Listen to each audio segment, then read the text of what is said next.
Hey everyone, welcome back to Lost Legacies. Happy New Year. This is a different kind of episode.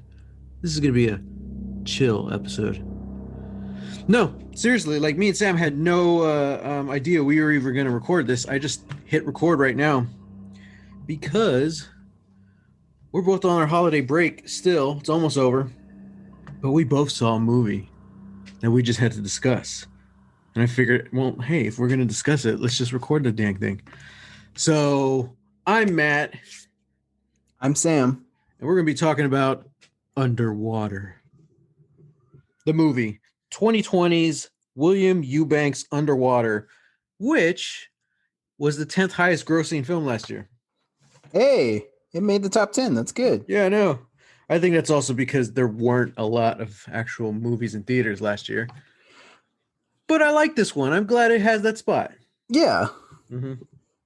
So there's no plan here. All I have to say is that there is something very, very big that me and Sam want to talk about in regards to this movie.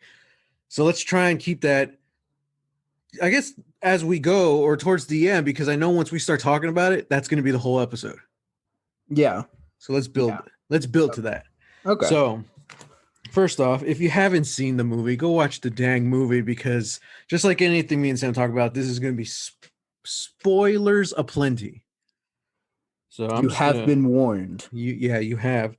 So let me just read this synopsis on the Blu-ray here. Kristen Stewart stars in this electrifying sci-fi thriller as a mechanical engineer who must try to save her fellow crew members following the destruction of their mining rig 7 miles beneath the ocean's surface. But yeah, it's a simple concept. This is something, it felt like a 90s movie, you know? Mm-hmm. I felt like growing up, dude, there were so many like underwater kind of disaster and or horror flicks. You know what I mean? Yeah, yeah. But this kind of reminded me of that. I mean, that's the genre, underwater terror, I guess. Clearly influenced by Alien and Aliens, because we were texting yesterday, and it's kind of like, yeah, you could tell it's an Alien homage, but almost with the pacing of Aliens. Mm-hmm. Like, it's nonstop and it's fun. I don't know what do you. First off, I'm just gonna say I love this movie. Mm-hmm. What's your take? I love this movie too. I think it's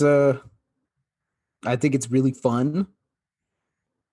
There are, like I do have some issues with it, but a lot of that is just kind of minor because I don't know, I really liked what this movie was doing. I liked how like fast paced it was. Mm-hmm. And yeah, there's this sense, there's like a sense of urgency, it's like, okay, like we have to get to the next junction. We have to get to the next, like stopping point, before we run out of oxygen, before the thing blows up, and there's no, I guess my biggest problem was probably that like it didn't have enough character development for me. Mm-hmm. Like there's not a lot of character development for any of the people that we're following, any of the survivors. Mm-hmm. But I'm okay with that because it also adds to the sense of urgency. And I don't want to say like, this is how it would be realistically. It's like, but like in a situation like this, like there's not going to be, people like, oh, telling you like your whole life story, or whatever. Mm-hmm. So like the little snippets of character and I guess like backstory, like that sort of just adds to, like what to kind of like what's going on here, like you can have Jessica Henwick, she's just asking people like, hey, are you married? Do you have kids? Do you have a dog? It's like, that's just her trying to find something to take her mind out of this situation, because Out of she's the terror. Yeah, because And that's very organic. I Yeah. like that. That's how she's coping, just by Yeah. talking. And especially in that scene too, she doesn't shut up. And you can tell it's kind of getting on the other characters' nerves, but they don't want to tell her to shut up because they like her and they know she's scared. So it was a really clever way of kind of throwing in that exposition, which I think was, especially for those two characters that they're talking about, those are important notes that we as the audience need to have. But that was a much better way of doing it instead of like setting it up at the beginning or going really into it, you know? Mm-hmm. And even then, okay, this movie does fall into the trap, man. The black guy dies first, you know? Yeah. And it's one of those things too, like that role was so small, you could have cast anyone. Mm-hmm. You know what I mean? You could have had just a white guy in there and you would have just avoided that whole trope, period. But Definitely. on that character, Rodrigo, right? I think that was his Mm-hmm. name. Yeah. Um, him and Kristen Stewart's character, Nora, they don't even know each other. Like Mm-hmm. they were already 5 minutes into the disaster. They finally could catch their breath and they just introduced each other. Like, what's your name? Okay. So that just shows too, there's this base of all these people. They don't all know each other. Mm-hmm. So if Kristen Stewart doesn't know this guy's backstory, why is the audience going to? You know what I Yeah. mean? Yeah. It's that balancing act. You need to care enough for your characters that you don't want them to die, or you're at least invested enough in watching that struggle. But at the same time, it's just like, hey, this is the situation. This is the facts. This is real. We don't know these people. The people you're watching don't know each other too much. Yeah. But on the flip side, I think they could have done a lot more with the characters' relationships. Like the character of Liam, it's not till like the third act we find out like, oh, Liam and Nora were friends, and he was best friends with like Nora's fiance. Oh yeah. You know, it's like, oh, well, there's like when they first see each other, you can see that they're glad that each other are alive, but there's Mm-hmm. other than that, there's not really any connection between them through the rest of the movie. So it's like that would have been nicer to see. Little things between Nora and the captain, which we'll talk about later. It would have been nicer to see more of that relationship. It's very much a captain and I guess it's very much like a paternal kind of relationship. He's like a mentor to her, Mm-hmm. especially because she's a protagonist, you know. And in the beginning, she has her shit together, you know. She's working, she's trying to get everyone out. She's afraid, but she still has it together. But then she sees the captain, you could kind of see her like crack a little bit. That's when she's vulnerable, and he has to calm her down. So it's a really cool relationship.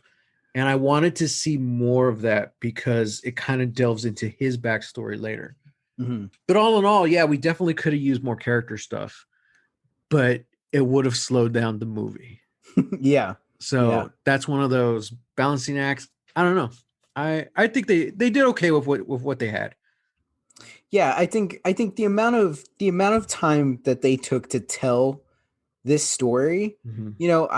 honestly, like it's a gripe, but it's something that I could definitely live, without, because Right. because they pulled off exactly what they set out to do. They wanted to Mm-hmm. have this underwater disaster monster movie, Mm-hmm. and that worked. Yeah.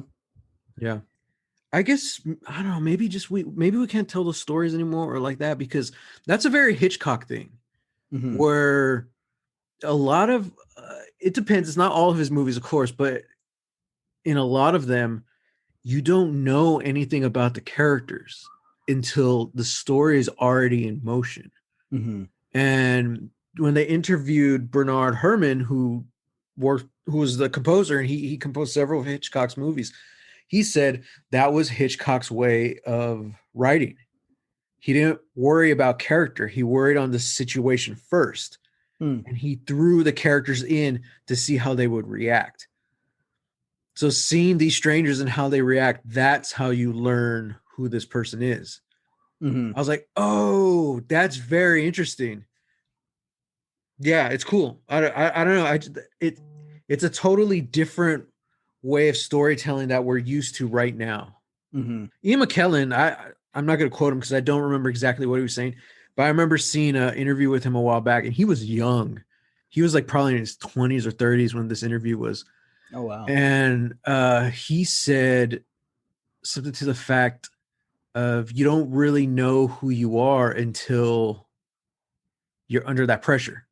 All the backstory in the world's not going to change who you are. It's your actions in the moment in front of that camera or on that stage. That's all that matters.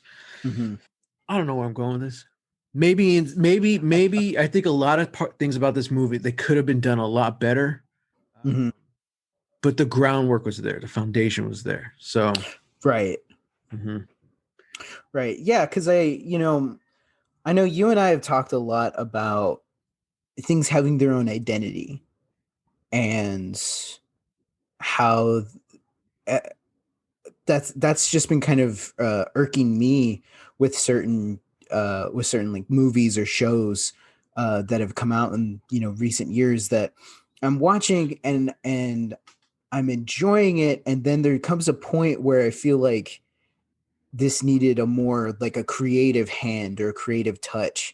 It needed a different eye to like be able to really get at like the meat of what's happening, and then it doesn't happen, and then I suddenly lose interest. Mhm. uh and I'm not saying that like, oh, like this needed an auteur or anything like that. Like, no, I just mean like it needed somebody who understood the material and who had like just the right enough of like artistic leaning to like take it a couple of steps further. It's good, it just needs a couple of tweaks so that it could be like really good. And so with that said, I feel like that's kind of my thing with Underwater. I think this is a fantastic movie, but this also does kind of seem like anybody could make this movie. You know, Mm. there's not Interesting. there's not like a guiding vision. There's not like a Mhm. it feels a little. I mean, and that's kind of like written on the tin. When you watch the trailer, like, oh yeah, this is just Alien, but it's underwater. You Mhm. know, it's like Yeah. it's wearing its influences very heavily, and it's not trying to hide it at all. And I think that's the smart move. But I do think that if it had somebody who had like a little bit more of like, I don't know, like just somebody who had a little more creative slant, they could have like really like given something a little closer to like a little closer to Alien, like Mhm. something on that level. Well, I'm just kind of thinking about it right now. This really reminds me of Sunshine, Danny Boyle's movie, Yeah. and how you and I we both love that movie. That's probably in one of my top 10 movies of all time. Hmm. But a lot of people who don't like the movie, they love it until the third act. And that's when they say it turns into a slasher. Even Tarantino has gone on record saying this could be his favorite movie of all time, except for the third act. Mm. We've seen that movie so many times. It's like all the clues are there. The third act was perfectly set up through the whole movie. And I Hmm. felt like it's kind of the same way here in Underwater. There's all these clues and there's all this setup there ready, but it doesn't quite reach that point. It doesn't become that perfect movie that it could have been. And I mean, Hmm. you could say that about any movie. Oh, this you did this or this, it could have been perfect. But Underwater, it had everything there. They were ready to go. They just didn't take that final step deeper. Yeah. And I say deeper because the whole story of this movie is going deeper into the darkness. Hmm. That's one of the most terrifying things. You're this far underwater, your way of escape isn't by going up. You have to go deeper Hmm. into the darkness. And that's just a plot device. Like, okay, we have to get to this drill, this plot point to find our escape pods. Okay, simple. You're right. Anyone can do that. But it's the whole way they style it, and it's this kind of Alice in Wonderland mind trip, going deeper down the rabbit hole to find your escape. And the reason I bring that up is because there are a lot of Alice in Wonderland references and Easter eggs throughout this movie, which I Hmm. really, really dug. And I think that's how they should have sold it. That's that extra step they should have taken. It should have gone into the madness Yeah. because the way the movie was sold was Alien Underwater, because that's what the movie is. It's Alien Underwater. But there's all this kind of foundation and layering of madness that you could have sold in the trailers, and it wouldn't have seemed like, oh, this is just another creature flick. And I wish they would have delved into that more. because that's something we get a reoccurring thing throughout the movie. And they kind of mention it, and Kristen Stewart kind of has her narration about that and being powerless. But I thought it would have been really cool if they had gone into the more psychology of the horror. And we'll wrap back around to that when we talk about the third act. Right. So let's talk about the first act, because for that good chunk of the movie, it's just a survival movie. Mm-hmm. Underwater, the base is collapsing, they have to escape, and it works great. It works perfect. Yeah, it's it really reminds me of something like the Poseidon Adventure, Right. Yeah. or I don't know, even yeah, oh, what was it? Was it Volcano? Where Hmm. like the volcano starts erupting in Los Angeles, the Tommy Lee Hmm. Jones movie. Yeah. Yeah, like it reminded me of that. It had that sort of tension. You're like, oh man, like just within the first 5 minutes, Hmm. Kristen Stewart's trying to like outrun pressure explosions, Yeah. and it's just like, oh, it's so thrilling, it's so fun. And again, those movies were 90s movies. Yeah, Man, Independence Day came out and they're like, hey, if we could blow up the White House, we could blow up anything. yeah. So it's kind of like, yeah, you had, hey, let's take this disaster flick and these underwater monster flicks and just mash them together. Yeah, exactly. But everything's great. I love the set design of this whole movie. Mm-hmm. It never really states it has to be at some point in the future, because we're I not down there that far right now. But we don't really know, like, Yeah. because the tech doesn't really look sci-fi. It just looks like more advanced versions of what we have now. Little Right. buttons, little switches, this and that. If you to take the alien connection even further, that whole like bridge layout that everybody like congregates in Hmm. before they really head out, it really reminded me of the bridge from the Nostromo in Yeah, Alien. yeah. Just the way like the chairs are set up, like the interface designs, Hmm. all of that. I'm like, this is more than just coincidence. Like they had to like Yeah. pull that at least as a reference, to kind of look at. That first, the opening shot, you feel the pressure because it's the camera just going down the whatever the base is. You're seeing how deep it is. But the first actual film shot was on the hallway, Mm-hmm. and you could tell immediately, like, dude, this is Alien reference because of the color scheme. It's very much like Alien. Like, it's not red and it's not brown. It's like that maroonish color, Mm-hmm. and you have like a stripe of yellow going down the hall. And then other things like Smith's shirt. It was just like a black shirt, but it had like a yellow line and like an orange line. It's like the whole color schemes and stuff felt like that 70s version of the future. Mm-hmm. Mm-hmm. So yeah, I just love that. I love the set design. I didn't catch it the first time, but I rewatched it today.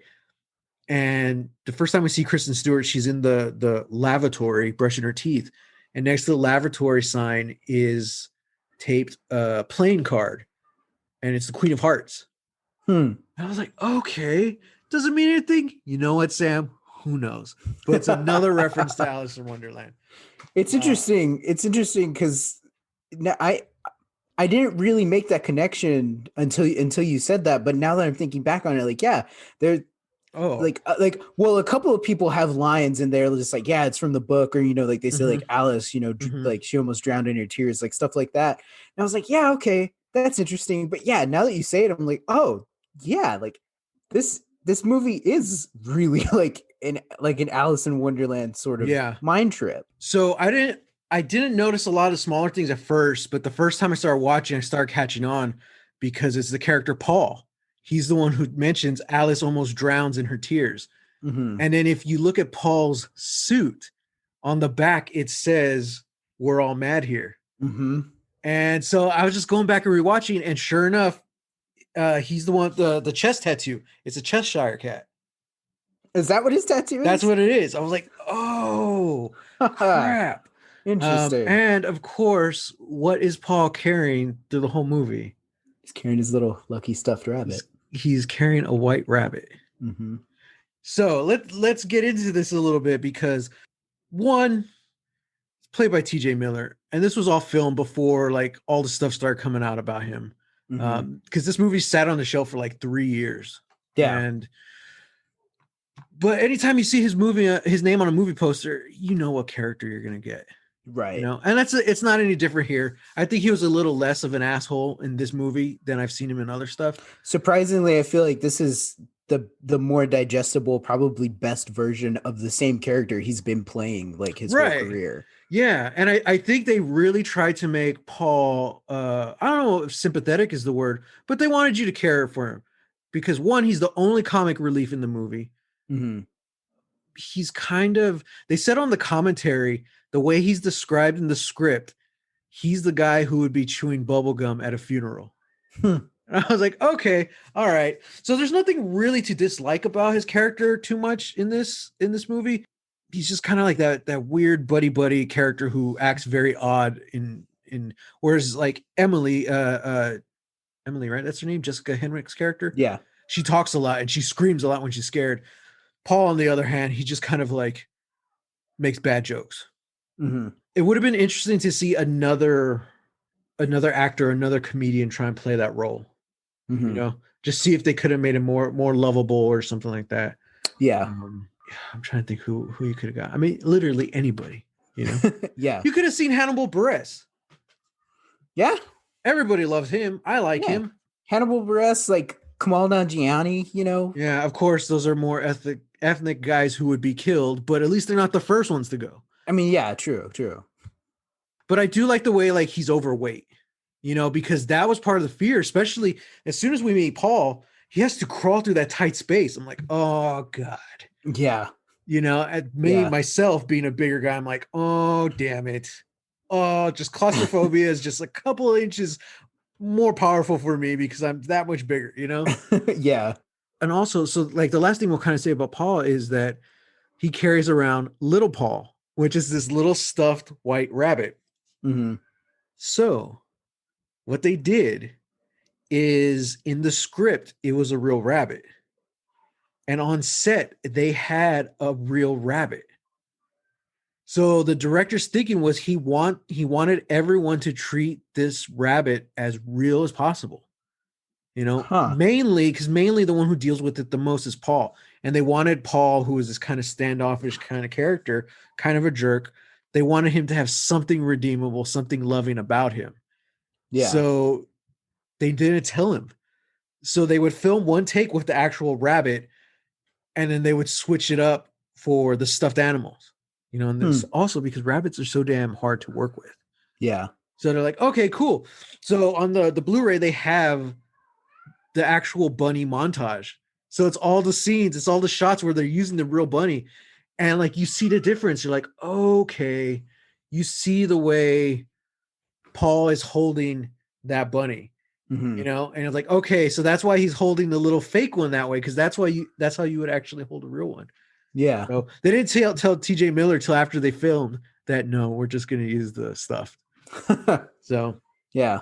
So that was cool. However, Easter egg, the very last shot we see of Smith as he's getting into the escape pod and they give him little Paul. Mm-hmm. When they close it, it's really quick because I think it's Emily's hand is on the window and it moves. You see he's holding a real rabbit. Oh, really? And then they shoot him off. I was like, that's cool. That kind of adds more to the madness of this. Yeah. And also the director was saying too, like that also just the fact that Paul loves and treats this bunny like a real bunny.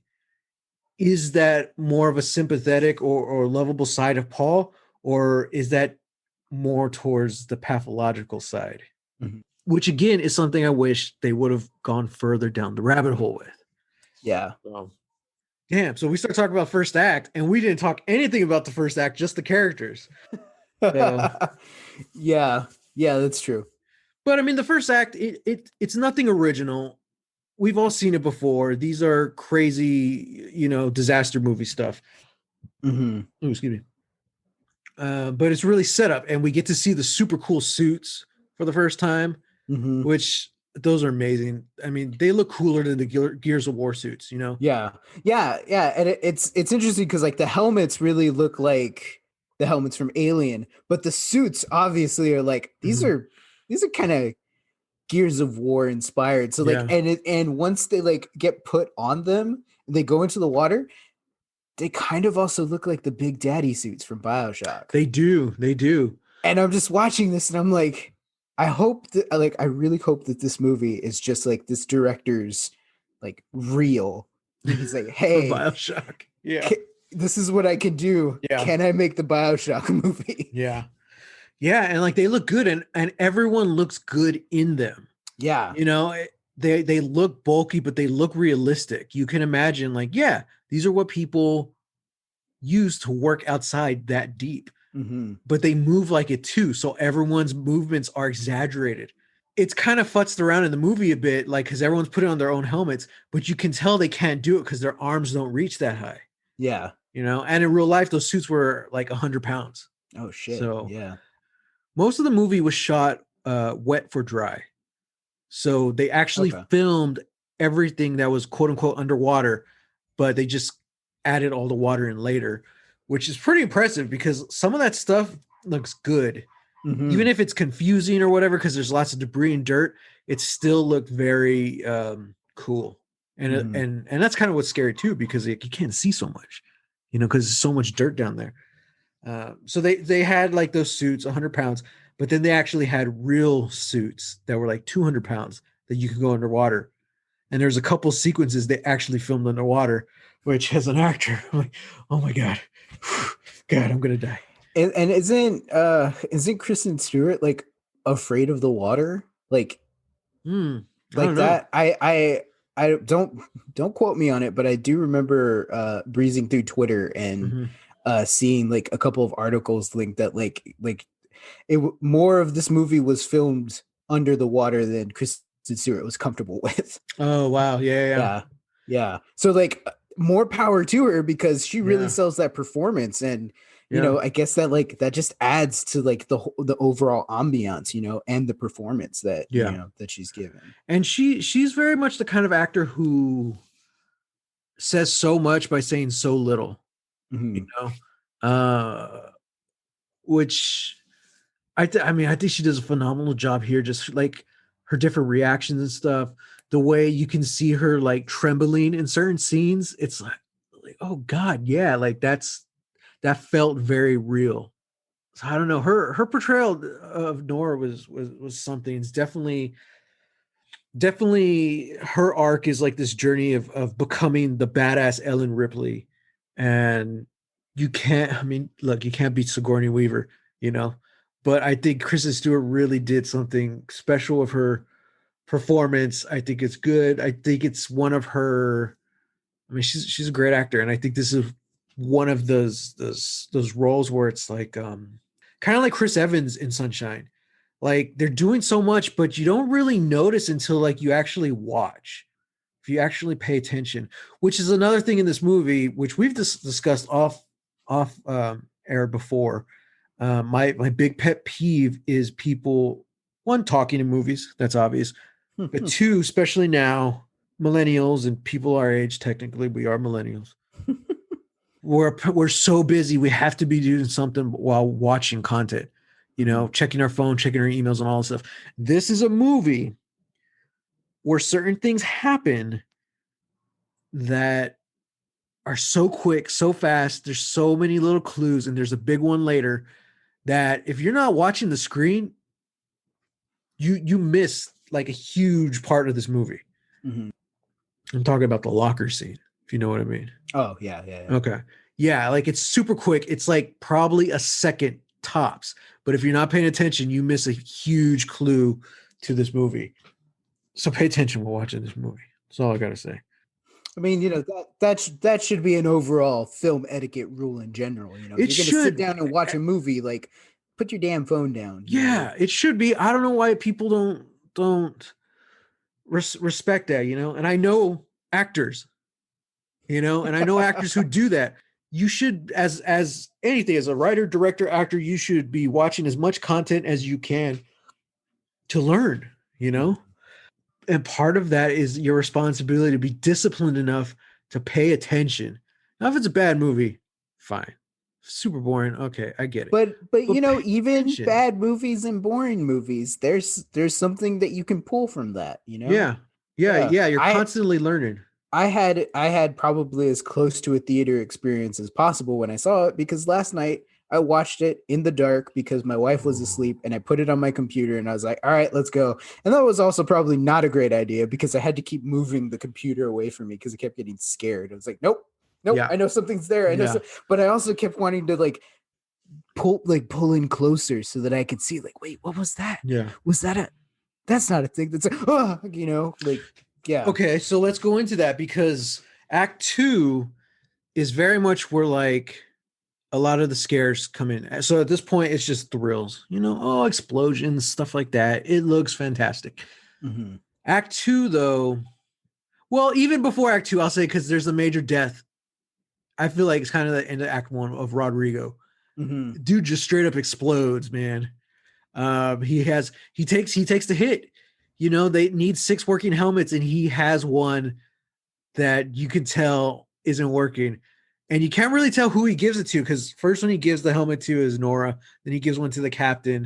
I'm like, oh God. But then no, like once they're actually like going underwater, which they actually did in real life, those were the 200-pound suits. So the room was filling with water. His helmet starts cracking, and you're like, dude, this guy took it.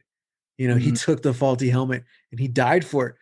And that guy just straight up exploded because of the difference in pressure. I was like, Mm-hmm. oh God. I don't know how real that is, but I do know crazy stuff happens when you mix the different pressures like that. Yeah. Yeah.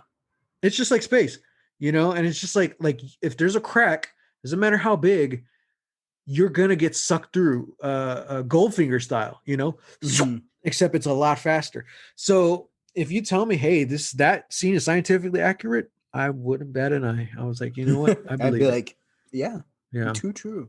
And then that was one of those good case do moments as well, too, because like she kind of leaves the group, she just walks off, she turns off her audio, and you see her just like processing. You just saw her friend is this guy she just met explode, and like pieces of him are floating around. Mm-hmm. And she's just like trying not to cry, holding it in. All you hear is her breathing, and she's just looking out into blackness, which is the ocean, Like, oh Mm-hmm. my God. But essentially, I think Act 2 starts when the way a lot of second acts begin, Sam, with the signal. They get the damn signal. And they figure, oh, there's something out there. Yeah, you see, you're looking like you don't know what I'm talking about. I was like, yeah, I know exactly, because it's not really that big of a deal in the movie. But they get a signal, and they say, oh, I think it's another survivor. Well, let's go find it. Turns Oh, turns yeah. out, yeah, it's a dead guy. But that's when they find a creature, which kind of it very looks like an alien from Aliens. Just the way it's kind of like the size of it and the shape of it. Mm-hmm. But yeah, this is where the more of the horror starts beginning, because we start seeing different creature designs. We get more of the jump scares. Yeah. I don't know. What did you think of the creatures in this movie? Again, not saying you needed an auteur, but I wanted somebody to I wanted somebody that had maybe just a little bit more of that creative leaning, because I liked the idea of the creatures. I think they work best when they're in shadow, when we can't see them. Yeah. The few times that we do get to see them, and that's mostly in like the third act, Mm-hmm. um because there's that sequence where K-Stu takes one on. Mm-hmm. But I felt like they were just a little too I felt like they were just a little too generic. Mm-hmm. It's and which is interesting because, like, I feel like there is a certain pull towards maybe trying to make them as scientifically accurate, or Mm-hmm. like what's like a one-to-one real life sea creature, and how can, like, oh well, maybe they like came from that, maybe Mm-hmm. that's like an offshoot of that, because it like they have this sort of body. It looks humanoid, but it doesn't look like a mermaid. It does feel more just like amorphous. It's kind of like a blob, but there are certain moments where like the arms extend and you can see that like their body has like a manta ray sort of look to it. So Hmm. it was an intriguing design, but it's never on screen long enough or in enough detail for it to really make an impression, Hmm. you know? So like again, like when they're running into like into the hub, like at the end of Act 1, and you see like this kind of silhouette, like you see like a bunch of silhouettes of these creatures like standing on top of the rig. That did more for me than anything Hmm. else, you know? And it's that thing of like it's what you can't see that is maybe scarier, Yeah. you know, And that than goes the back actual thing. to Jaws. That's what Spielberg learned in Jaws. Yeah, absolutely. But the way they portray them too, like they reminded me of like Slender Man. They were very there were certain ones that looked very humanoid, at least the shape, but we couldn't really tell. You Hmm. know, they were just a little off, a little too tall, a little too skinny. And it's like, oh, okay, that's weird. This is one of those things like in a perfect world, Del Toro would have had one look at it, like, oh no, you gotta do this. You gotta do this. That's exactly the person Right? that I was thinking about. Yeah. Yeah. Because like I feel like this is definitely up his alley.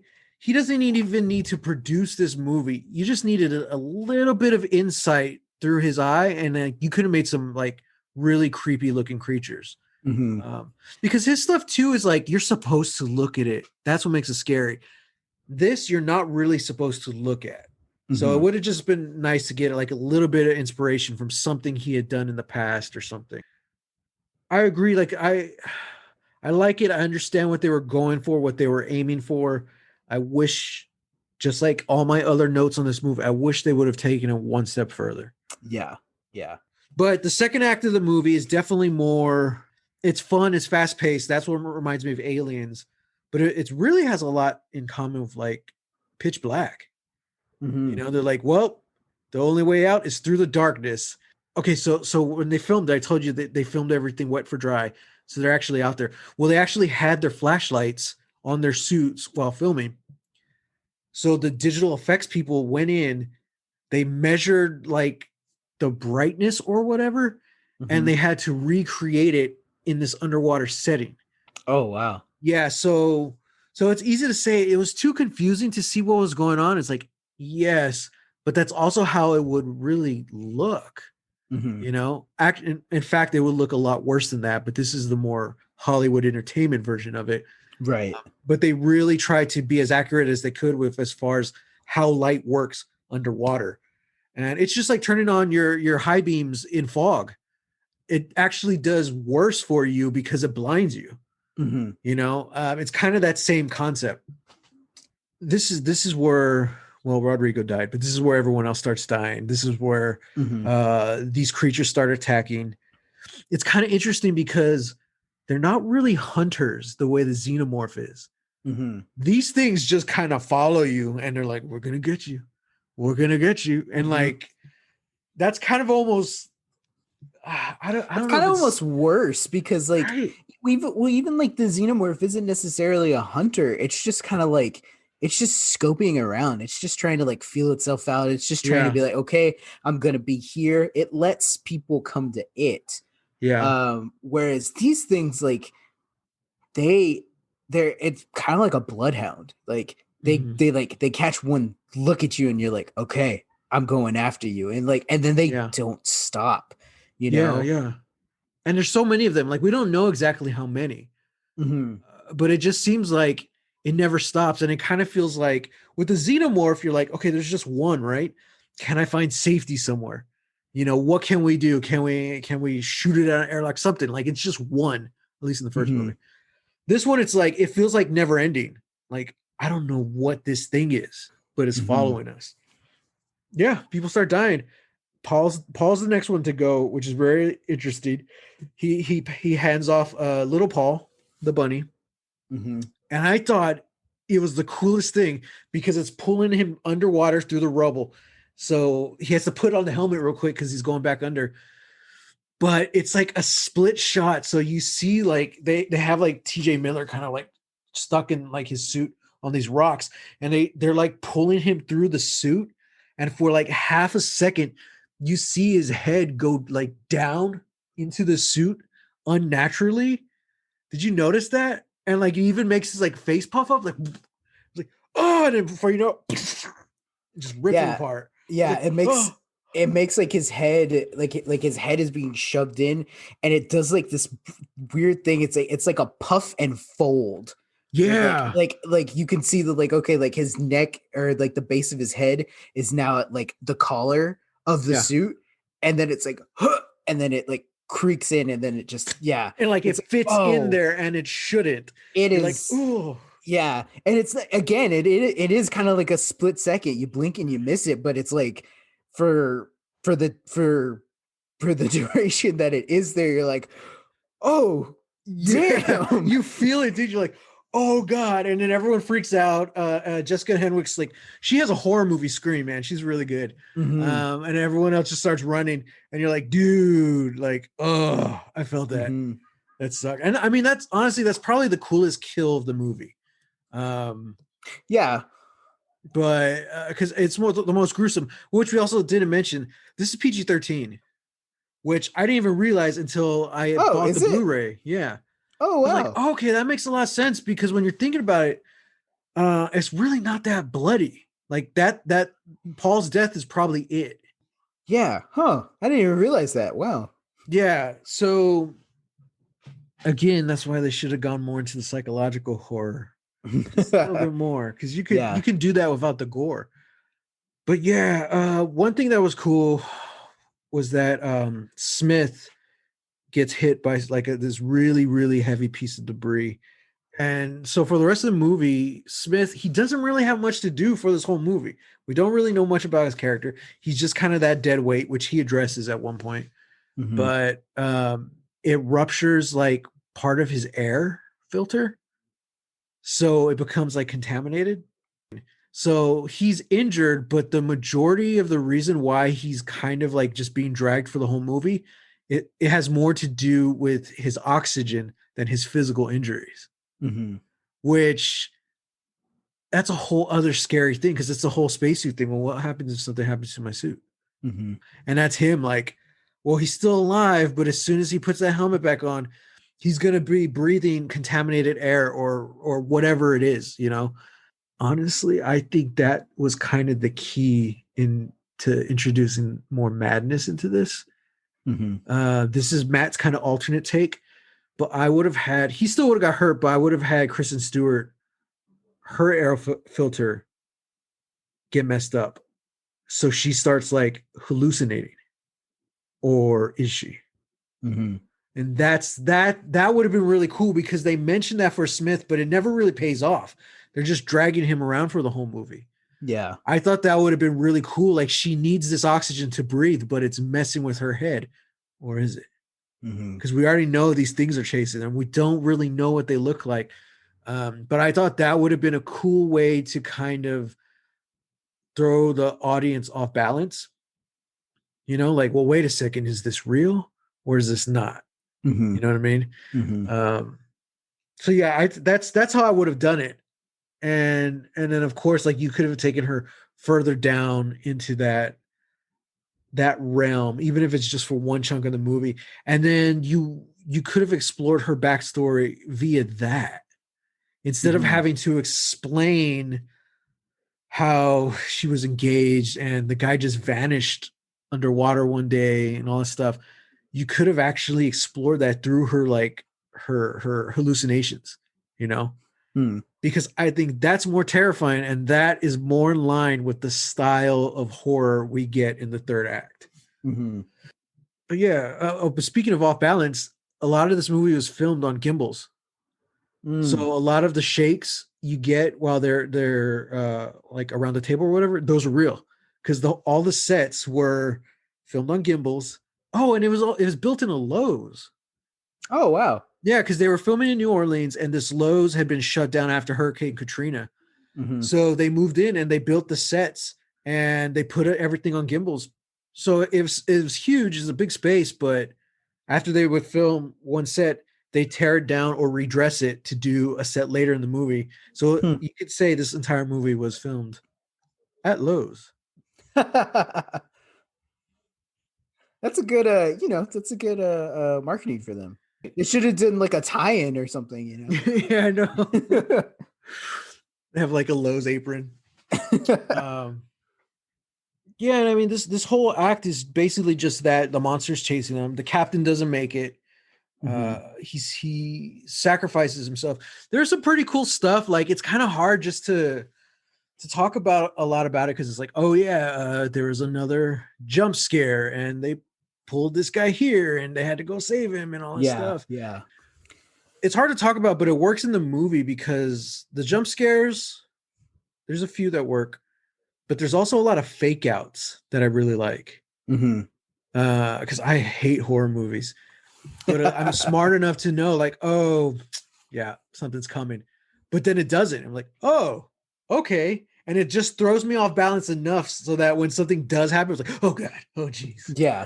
Which now that we've gotten into that discussion about, like the madness and Alice in Wonderland and all that, I wonder if this movie was made with that in mind, because Yeah. yeah, when the movie opens up, like the first actual shot, like you said, is the hallway. Mhm. And it does that thing where it's just like you're looking down a lone hallway, and then slowly the camera just starts turning, and then it Yeah. pauses at another junction, and then it turns again and it pauses, and it's like that's a classic sort of like horror movie thing that everybody still does. And it's like, oh, okay, like yeah, there's gonna be something, like maybe there's gonna be something with the camera and then there's nothing there.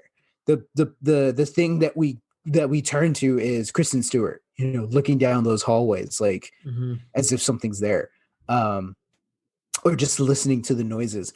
So yeah, I think uh like yeah, this movie is borrowing from a lot of the tropes that Hollywood is using for horror movies, for like the more like mainstream horror movies. Mhm. um but it also, yeah, exactly like you said, it also does the thing where it fakes you out. It's like Yeah. it's gonna play up the jump scare, and then the jump scare doesn't happen, and you're like, Mhm. oh, Yeah. okay. It happens later in a moment that's like completely like coincidental, and you're like, well, Mhm. oh, that was it. Like, yeah, yeah. So that's really interesting. And I wonder if I just wonder if that was the intention of the filmmakers to sort of Right. just play up, that sort Mhm. of uh, deepening into the rabbit hole, as it were. Right. It's really cool how, because this is something I like as a filmmaker. It's cool how this guy, he throws in little pauses of safety into it. The first 5 minutes, it's go, go, go. And then you see Rodrigo and Nora in this well lit like server room, just taking their breath, introducing Mm-hmm. each other. And it's like, huh, interesting. And then that kind of keeps happening. It's not a movie completely in darkness. Like they do find their little pockets. Anytime they get inside something that pressurizes, it's like, okay, we're safe. And it allows the characters and it allows the audience a chance to actually think about what's happening. Mm-hmm. Like at this point in our conversation, it's after Paul dies. And now they're somewhere, they're in safety for now, and they're just thinking about it. They're like, one, that was messed up. Two, what can pull someone out of that suit? This is crazy. And then the captain sees like the glass cracking, and they're like, all right, we got to keep moving. Mm-hmm. So it's little moments like that, which I really, really like in horror. It's like a false sense of safety. But yeah, the captain basically sacrifices himself because it's the creature's pulling him and Nora up, and the pressure is going to explode them. So he cuts her loose and dies. Mm-hmm. That's Nora on her own. And this is where things start getting a little weird. This is kind of what I think is the start of the third act, because she finds her way to Shepherd Station. Mm-hmm. Shepherd, Mm-hmm. it's like, is this symbolic? I don't know. But she gets there. She's trying to. So it's her and then the couple, which we never mentioned, Emily, Jessica Henwick, and the other guy, Smith. They're a couple. They're the only three alive, but Nora's on her own. So she's Mm-hmm. radioing them and all that. And then she finds the captain's locker. One, his name is Lucian Captain Lucian, Mm-hmm. which I don't know. That just seems like a wannabe vampire to me. You know what I mean? Lucian. I'm pretty actually that's the name of Michael Sheen's werewolf character in Underworld. It would be. Yeah. Yeah. Um, but yeah, we forgot to mention in one of those down scenes where the character of Emily, again, she's asking all the personal questions because she's terrified and won't shut up. And she's asking, do you have kids and all this stuff? The captain mentions, like, oh, I have a daughter. She's 14. Mm. In case two, she's like, no, she's closer to my age. It's like, oh, well, why would I say that? Mm-hmm. And that's it. It's like, okay. And she says something to the fact, you're getting old, man. Yeah, what? You're getting old man, or something like that. It's Yeah. wearing on you. You've been down here too long. Well, she gets to his locker and she's going through it and she finds the little like pamphlet for like a funeral, the memoriam for his daughter who died at 14. Mm-hmm. It's like, oh shit. So to me, that kind of like show like, okay, that kind of shows his relationship with Nora. Because for the first time we see the captain in this movie, like he's surprised to see her and he looks very not happy, but he looks relieved that she's alive and he really helps her. He gives everyone orders. He helps her. He's bandaging her up. That's where that mentorship comes in that I was talking about.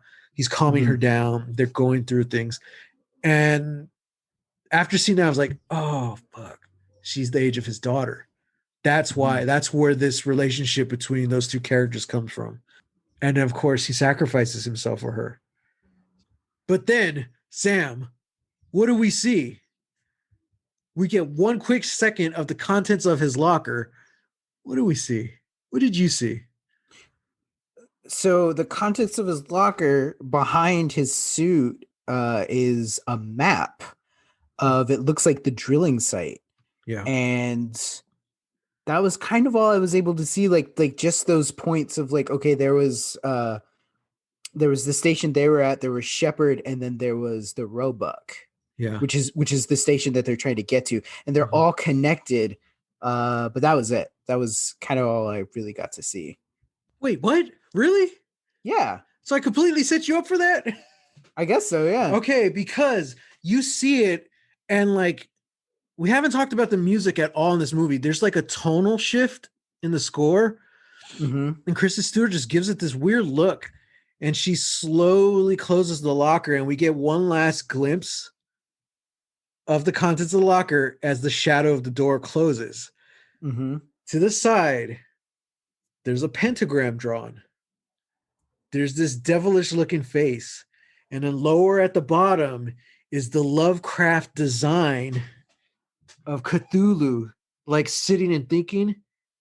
And I was like, wait a second. I was watching it. I had to jump back 15 seconds on the stream to watch it again, but it's super quick. That's what I was talking about. Like you can't blink because like it was so fast. I was like, oh my God. So that completely throws everything topsy-turvy of like what I thought of the captain. Mm-hmm. Mm-hmm. And it kind of makes me second guess all his motives down there. Cause when we first see him, like he's very much in charge of everyone's safety, but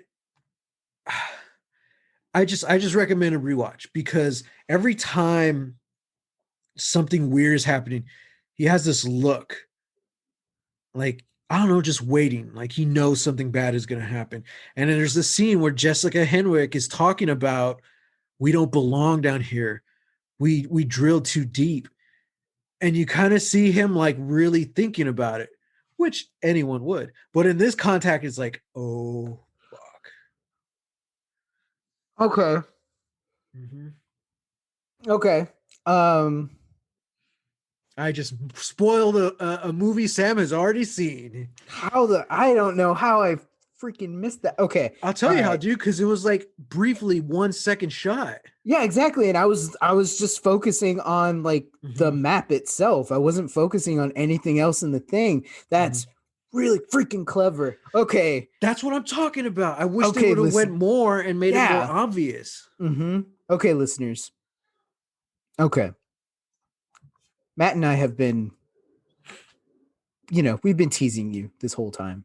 We've Mm-hmm. been trying to pique your interest. That being said, if you've come with us this far, we're just going to assume that you've seen Underwater Mm-hmm. because we've spoiled pretty much a lot of it for you. Mm-hmm. Now we're going to spoil the big thing. So, and I know people, close friends, close personal friends who have not seen this movie yet. So if you're listening to this podcast and you still haven't seen Underwater, Go watch the movie. pause this podcast, go watch it now. It's on HBO Max, and then come back to this timestamp so that you can hear Matt and I geek out about this. All right, Mhm. I'm gonna give you 3 seconds. All right, cool.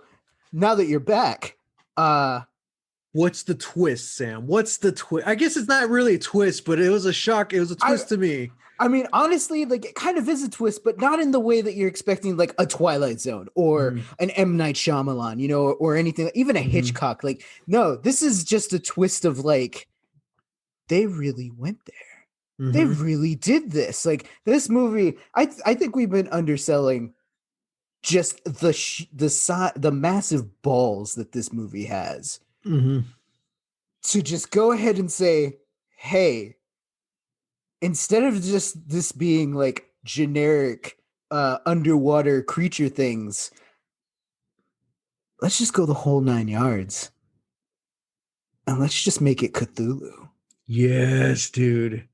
Yes. Which I think that was exactly I don't remember if it was the writer or the director, but I remember seeing an article that had that where they were pretty much saying like there was talk in the pre-production stages of like maybe not like just keeping it as like, oh, it's just gonna be like a big sea monster, whatever. And then Yeah, I saw the designs and it was just a sea monster. I was like, all right, it looks cool, but isn't it it's like just like a giant squid thing? it kind of looks like a squid spider crab type thing. Yeah. And I'm like, yeah, okay, sure. But then once they realized that they could use Cthulhu, they were like, well, then why don't we just use Cthulhu? Exactly. And they did. And that just changes the entire thing. So to set up, Kristen Stewart finds her way back to Jessica Henwick, and we've only mentioned his character name Smith, but it's actually John Gallagher Jr. And what's he from? Like he's been in a lot of things, but he's just kind of been in the background. He was one of the main characters in The Newsroom, the Aaron Sorkin show. He's been a lot of things. I just found out like a few months ago that he was in the Broadway production of Green Day's American Idiot.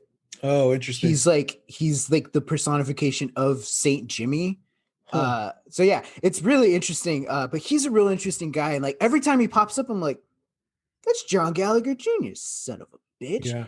And he's great. I'm a big fan of. I think he was really underused in this movie. He's very underused, and I thought like, I just figured that like, oh, he's gonna get killed off at some point, and then he ends up making it out. I was like, oh, yeah. And also keep in mind, this was 3 years before it aired, so I don't know. This might have been like right after Newsroom. Yeah, or during. Like I don't know. Yeah, it could have been. So yeah, I don't know, but yeah. So John Gallagher Jr. always a surprise when he shows up. So yeah, K-Stu makes it back to Emily and Smith. They finally make it to Roebuck Station, and just Roebuck Station itself just looks like this creepy, like underwater gothic temple thing. It straight up looks like the base from it was Alien or Aliens, or both. There's just the Nostromo. That's just the spaceship. There's the spaceship on. That's right. I think it's Aliens because when they go down to the planet, it's the giant like industrial place. Oh, okay. Yeah.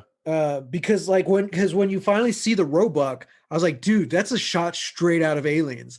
Like even the way the camera like pans up. Yeah, it pans up and you see like this like glow, like this glowing. They're like, we made it. It's Roebuck Station. And the camera pans up and you see like the glow is coming from like the lights that are all under just like underneath the structure. So they go there, all the like weird, creepy mermaid fishman things. They're like sleeping like bats inside of like the entryway to the Roebuck. So like they have to be very quiet. They have to sneak through. K-Stu ends up getting attacked by one, and she has like a flare gun. Mhm. And she picked this up at Shepherd's Day. Oh, one, we didn't even mention she gets a cool badass new like let's get yellow back to that suit. because Yeah. I want to talk about that. I want to talk about Emily a little bit. Since we skipped it, it's kind of We cool that did. we skipped it though, Sorry about because that.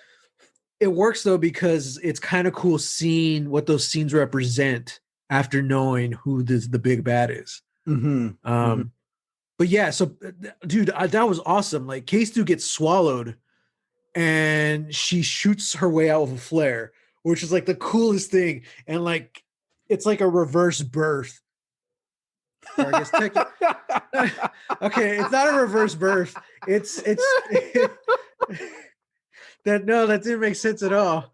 But now I'm kind of wondering, like, what does a reverse birth mean? I don't want to know. 5 more minutes. No, it's not a reverse birth, but she like busts out from the inside of the corpse, and it looks cool. What I meant to say, it was like it looked like a rebirth. Okay, that was a cool moment. That makes more sense. A rebirth is different than a reverse birth. In a podcast about a movie that's got Cthulhu in it, reverse birth is the weirdest thing. Anything's possible when your baddie is Cthulhu. Okay. Okay. Anyway, that's over. You could just keep going. I don't know how I'm gonna keep going after the reverse birth thing. Okay, well, where were you going? Because that's it. Because after that moment is when we see the creature for the first time. Oh yeah. Yeah, such a cool shot too, dude. Like, yeah, she like so they set up the flare when she's like finding stuff in the Roebuck. She gets like a cool like yellow suit. Again, it just looks like a cool like this is like proto Big Daddy concept. Which I guess realistically speaking, you would want your suits to be bright colored because it's so dark down there. Yeah. But I mean, all the suits are white, so they're it's all like, white. I can understand that. That's a little more reflective. But this one, yeah, it's like the reflective yellow. It looks very Mad Max because it has like all these bolts on it. You know, very post-apocalyptic. But as soon as I saw it, it reminded me of Ripley in Aliens, in that exosuit thing, because that's all yellow. Remember? Oh, okay, yeah. That's kind of the first thing I thought. I was like, oh, is that a throwback? Like, I didn't make that connection. It's cool. Okay. It looks cool. Yeah, I can see that. So yeah, like so she's got the flare, she's got the cool suit. Jumping back again to the point where she uses the flare to kill the sea creature. She busts out of it, rebirth style, and she sees like this shape. She hears this thing, and it's larger and it's in the distance.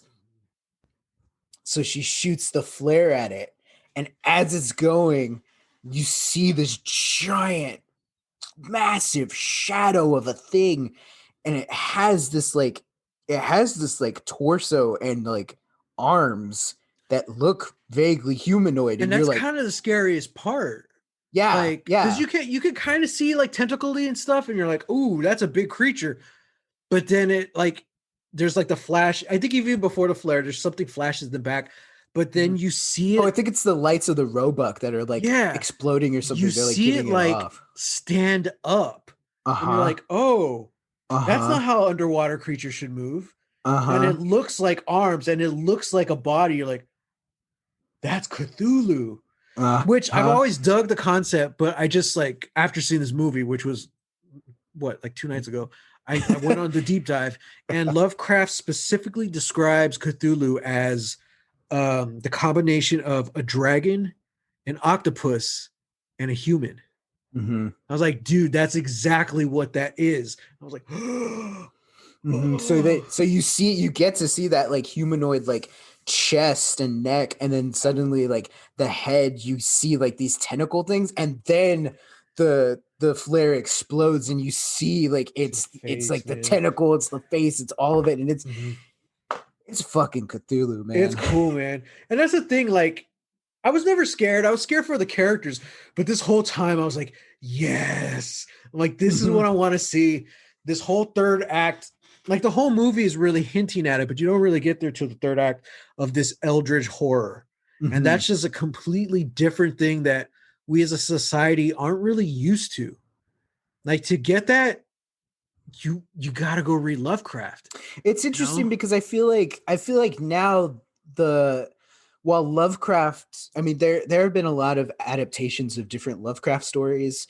Mm-hmm. There haven't been too many that have been successful, but there also haven't been too many that have been like a one-to-one adaptation. Like Mm-hmm. something like Reanimator. Reanimator is technically based off of a Lovecraft story, but Mm-hmm. it's all set in the 80s, and so it's like it's completely different.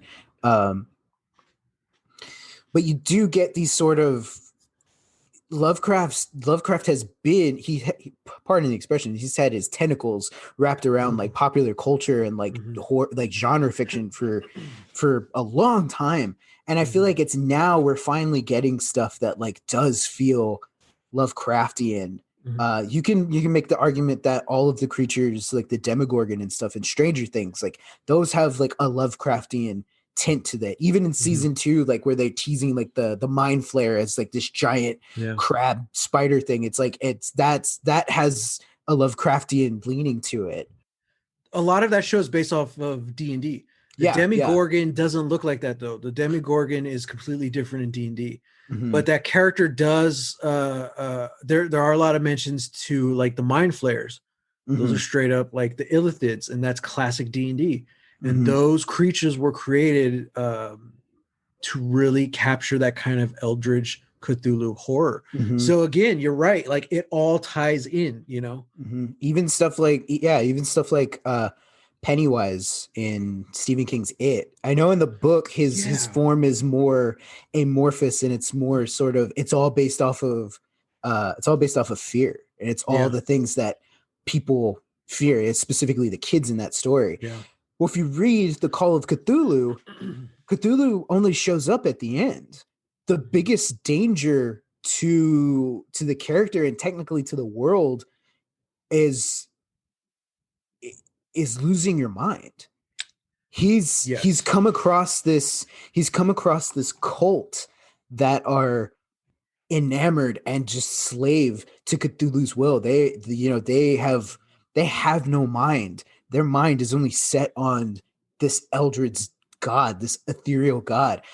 So the whole thing plays out is like it's a terror because we don't know how crazy these people are. Mhm. The danger lies with them and the lengths that they're willing to go to do these dark, terrible things for their master. That's where the terror comes in.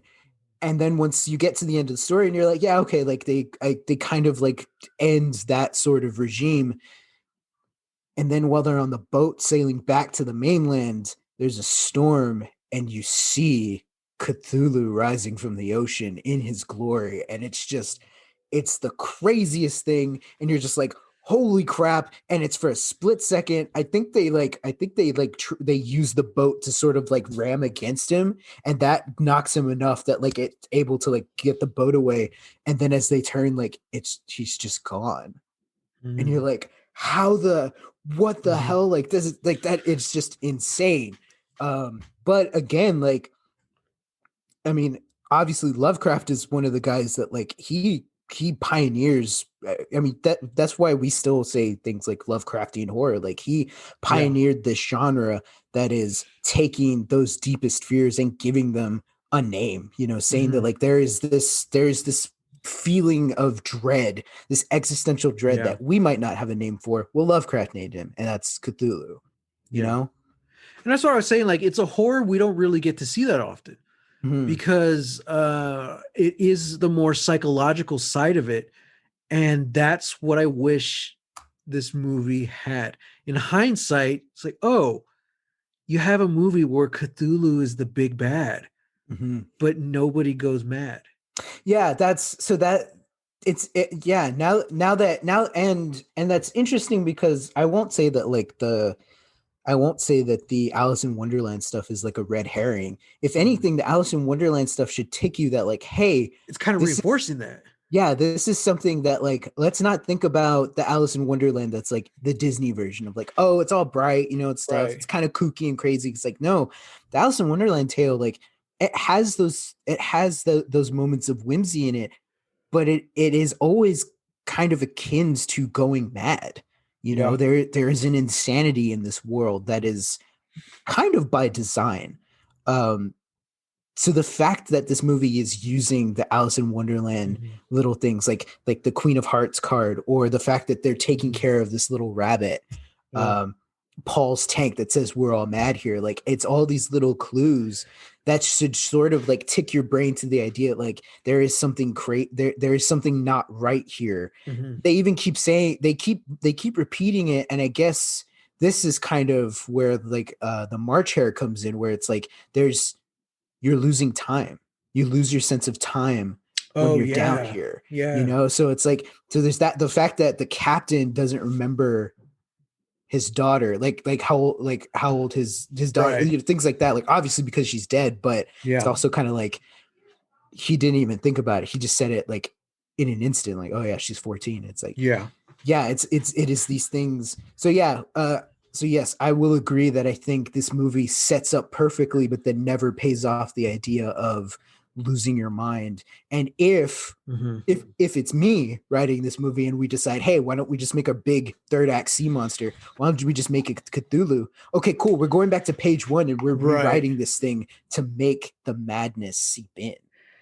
I wish there was more of that madness. And this gets back to the whole captain thing. Like, okay, well, was he going crazy? Did he know what was going to happen? He has the Cthulhu stuff in his locker, you know? Mm-hmm. That, like, it's cool that we don't know, but I wish, like, we had a little more to theorize on. Yeah. So back to the Shepherd Station. It's this really cool moment because Kristen Stewart's like crying in the shower. We see for the first time the thing she's been clutching the whole thing was a wedding ring, like on a necklace. Mm-hmm. And that's all before she says she has the talk later of Jessica Henwick. Oh, I was engaged and he disappeared. He never came back from the ocean one day. Mm-hmm. But she's down there and her suit's not working. And then that's when she finds the new suit and she gets like the big old gun thing and all that. And the music is amazing. So the whole score really reminds me of The Descent and a little bit of I don't know who the composer was, but it reminded me of Beyond the Black Rainbow. What's that Huh. director's name?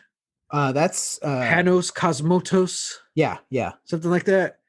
That movie was a trip. I really dug it. But yeah, it's this very like electronic kind of score. And it's a cool scene too because she's like suiting up and all this stuff. Like, hell yeah. All right. But then the next scene is she goes back out and she ends up finding Emily and Smith. And she hears Emily on the comms, like talking to herself. Mm-hmm. But then it's like, no, she's actually talking to Smith. You know, she's like, I just want to let you know that I love you. And like the music starts picking up. And so throughout the movie, as things start getting scarier, it's the electronic score is still there, but starts having more orchestra as well. But when Nora catches up with Emily, the score, it's like full on orchestra. It's beautiful. It's this hopeful moment. And you see, like, oh, here's Emily. She's the scared one this entire movie. She's the one who's afraid. She's the one who we figured was going to hold everyone back. And she's the last man standing. And she's dragging her lover under, you know, through the dirts of the deepest part of our planet just to Mm-hmm. survive. And the score is amazing. And we hear for the first time an organ. It's an That's old right. school classical organ, which immediately reminds me, oh, dude, this is something old. And that goes back to the whole eldritch horror of it all. I was Mm-hmm. like, dude, yes. And Mm-hmm. then that organ plays again, like as the movie goes on, and then as Cthulhu shows, and as a Kristen Stewart does her whole like final stand. But yeah, man, I love that scene. Like Jessica Henrys is freaking out and she calms down. She realizes, oh, Nora, you're still alive, and they have to drag Smith the rest of the way. But the reason I wanted to bring that up is because it's interesting that the two survivors are the couple. Mm-hmm. It's Nora and not Nora, it's Emily and Smith. Mm-hmm. Nora sacrifices herself to save them because there's only two working escape pods. And I don't know if like I'm reading too much into it or what, But it's kind of the thing when you're dealing with Cthulhu, you're not dealing with just monsters or creatures. It's that dread and it's the going mad. I wonder if it's the kind of thing of like, oh, well, how do you fight that? Do you want to go the route, be like, you fight it with love? You know what I mean?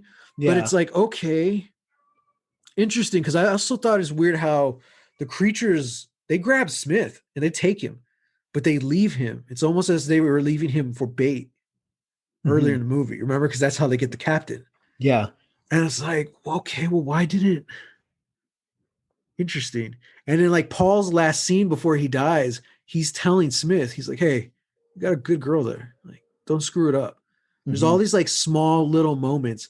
Oh, and Kristen Stewart has the most brilliant Kristen Stewart line of the whole movie when she's talking to Emily Bowden. She's like, you really love him, huh? She's like, yeah, I do. What does Nora say? That's pretty cool. I was like, what? Really? That's your line? That's really cool. That's such a K-Stu line right there. Like, I loved it. At that point in the movie, I was I like, I'm loved sold. it. Yeah, Yeah. this is But great. I don't know. I just wonder if that played a part of it because it was such a cool scene to see Nora. Damn it.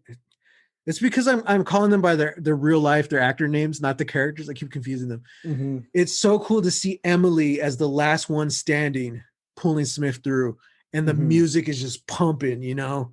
It was just really cool. And like, I just kind of wonder if like maybe that's why they got out. Also, there's an alternate ending. In the script, Nora survives. Like she's able to hotwire her broken escape pod with her wedding ring. She Hmm. uses it as a conductor and she's able to escape and blow up the base. So I was kind of thinking like, okay, well, as a writer, why would you do that? You have the two young loves survive and Nora. Is it because she's moved on? It's quite literally she sacrifices her old wedding ring to start the escape pod. Mhm. You know what I mean? Mhm. And I was like, oh, that's kind of rad. That would also kind of explain why the captain, not that he died, but that love was gone. You know, he lost his daughter, you know, Mhm. so probably what he loved the most.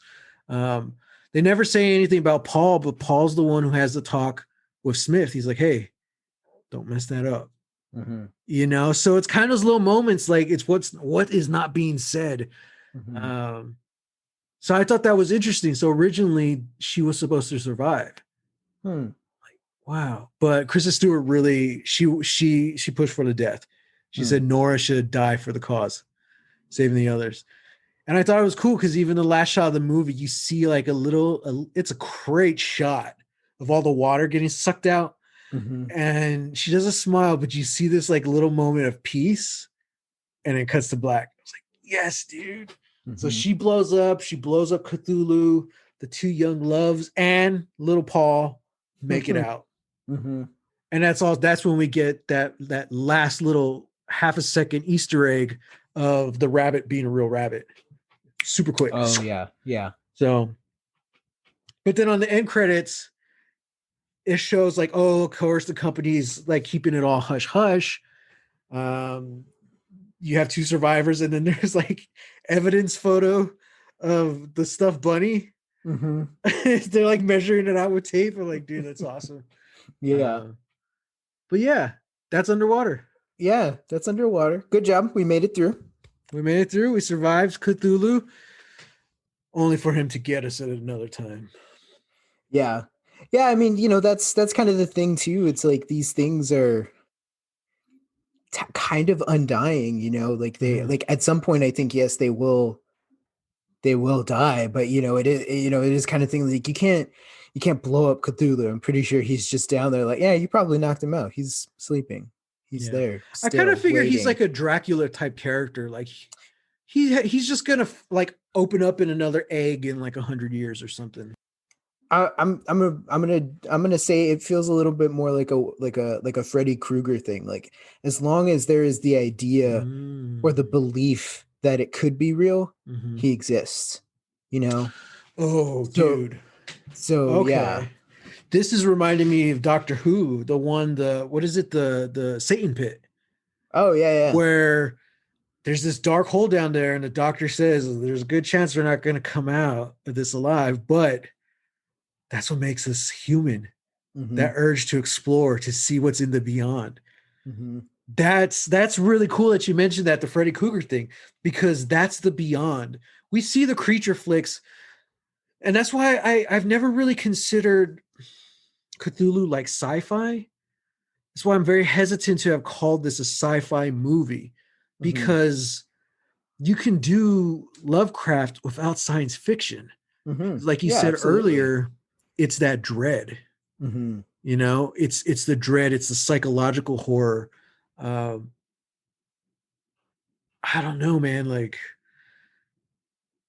Cthulhu will always exist as long as there is the unknown.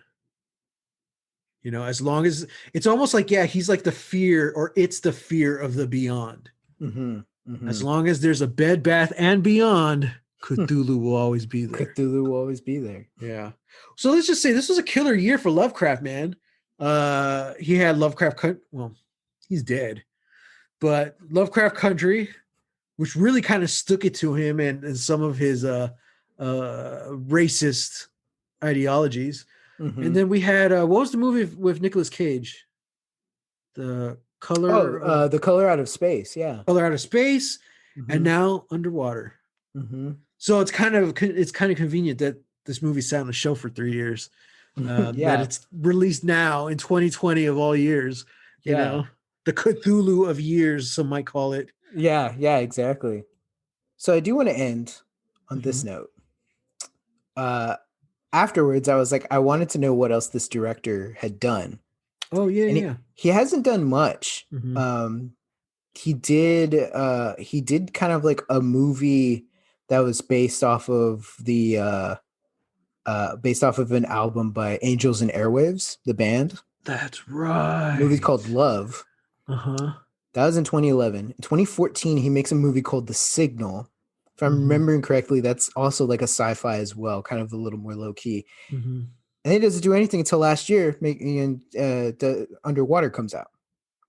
Now he's got 3 projects in line. The one that really interests me, uh, its production status is in development, and the working concept right now is a dangerous rescue operation at the world's deepest gold mine in South Africa turns into something much bigger when an ancient lost city is discovered. Yes. So that was my thing. Like they pull that ending, where it's like, okay, Hmm. look, like we Cthulhu's fate is left uncertain. Hmm. That's fine. Because if you know anything about Lovecraft, there's a whole pantheon of ancient evil undead gods floating out there somewhere waiting to be resurrected. Yeah. Uh this sounds like kind of a perfect setup because kind of just sounds like it's underwater, except it's more based under the earth, so Yeah. it's like there's a lost city, there's gold involved, so obviously there's going to be like greed as going to be like a big Hmm. thing. And yeah, so I'm not saying that this is going to be like a cinematic universe type of thing, but I think this would be an interesting jumping off point if, For a Lovecraftian cinematic universe. yeah, if Hollywood Mm. decided, if they finally cracked a way to do like the Lovecraft mythos, because that's the thing, like Lovecraft is such a hard, uh, they're such hard stories to sort of like Hmm. adapt. One, Lovecraft is afraid of a lot of things. He's afraid of air conditioners. They terrified him. He's afraid of certain architecture. He's like, oh, that's demonic. It's otherworldly. It's like, no, that's just Oh, that's Tibetan. interesting. Like, yeah, he's Is he's weird. is it the He's idea of corners? I don't know. I don't know. I'd have to look more into Because it, but yeah. I mean, of course, I don't mean to cut you off, but when you said that, there is a creature in D&D. I don't know if it's like related to like the Lovecraftian stuff like the Illithids or not, but Mm-hmm. it was like a shadow or something, and it can essentially teleport. Hmm. But instead of like Bloody Mary or something who shows up in the mirrors, its portals are corners. Hmm. So it's something about the mathematical alignment of a perfect corner that acts as a gate for this creature. And I thought that was the coolest shit. Like, wait a minute, architecture? That's nuts. There's corners everywhere. And I think it might be related because when I was reading about it, it said something. That's why in a lot of like, maybe it was Lovecraft or something, but in a lot of like those horror stories, all the architecture are round. There's no corners because there's this certain fear of corners. I mean, So maybe maybe. that's Lovecraft, or maybe it was something else. But I think that's a really cool idea. Yeah. He's a weird guy. He's a son of a bitch. I don't Yeah, like the guy. I think his writing, I think his works are, interesting. I think they're cool. they're interesting. And now that he's gone, we can make them better. Yeah, yeah, exactly. Yeah, Mhm. because that's the thing. Like that's kind of what Richard Stanley does with Color Out of Space. It takes Yeah. that concept of this other worldly essence and how it sort of adapts to our world or Mhm. doesn't, how it forces the world to adapt to it. And that's a very interesting concept, and it's very terrifying. I think that's kind of the thing. That's the greatest part about the Lovecraft mythos, is about how unlike our world they are. And so like to even to like gaze upon it, it can send people, mad. It can make them go Yeah. crazy. So yeah, so I think I'm hoping this is sort of like a push into that direction for, Hollywood or movie makers or whatever, to like, yeah, like just go for it. Do make your crazy shit crazier. I love sci-fi horror, but it's like the thing. Like I don't I want to call it something other than science fiction because I like that there's a difference. Mm-hmm. I like science fiction implies one thing. I like the idea of it being something else. Science fiction implies aliens, Mm-hmm. more kind of like, I don't know what you call it, but like demonic demons and stuff. That's one thing. Aliens are another thing. Sometimes you combine them like in Event Horizon, but I like the idea of there being something else. It's not demonic, it's not alien, it's just other.